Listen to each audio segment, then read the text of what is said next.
Nobody is the latest action thriller from Ilya, the director of Hardcore Henry, which was a film that impressed a fair amount of people when it came out for its first-person shooter perspective. Hardcore Henry put Ilya on the map for his unique directing style of fun, high-octane action, mixed with a good dose of black humour. And as a result, it's now led him to Nobody, a film written by Derek Kolstad, the creator of the John Wick franchise, and also produced by David Leitch, the co-director of the first John Wick film. So by that description, you'll probably have a fair idea of what's in store with this movie. This is 100% a movie imbued with the DNA of John Wick. Nobody follows Bob Odenkirk as Hutch, a seemingly normal guy living a fairly uneventful life, working a monotonous 9-to-5 office job, while doing his best to provide for his family, even though they aren't all that impressed by his apparent feebleness. All of that changes when one night, Hutch gets caught up in a confrontation on a bus with a gang of men, revealing that Hutch is a little more capable than he lets on, but in the process inadvertently becoming the target of the Russian mob. Suddenly, Hutch's long-buried past as an assassin starts to rear its head to his family and the drug lord that wants Hutch dead.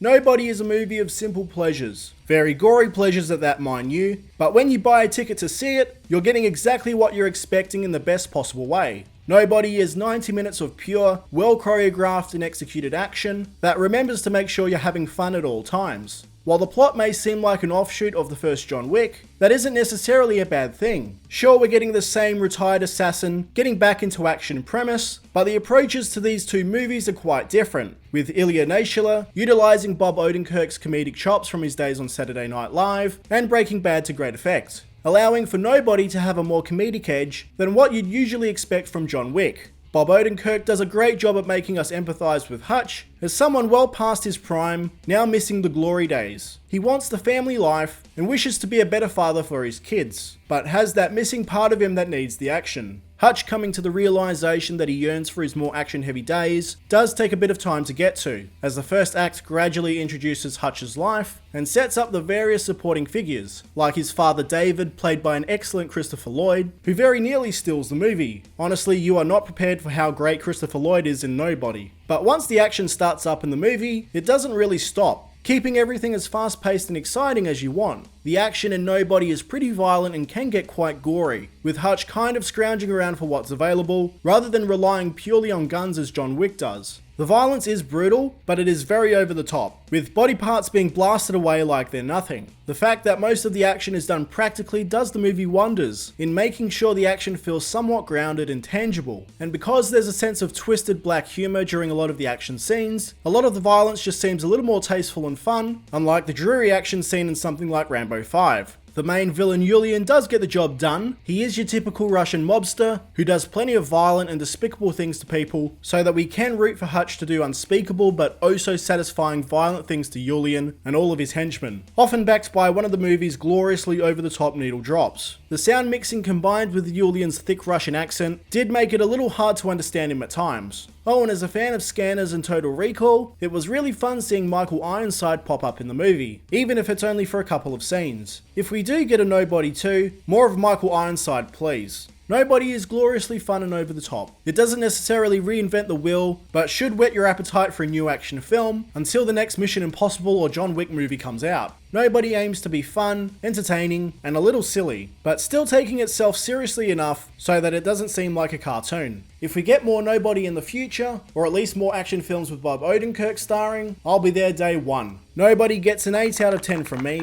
Guys, I hope you liked this review. If you want to see more reviews just like this one, stay right here for your mono fix. Bye guys.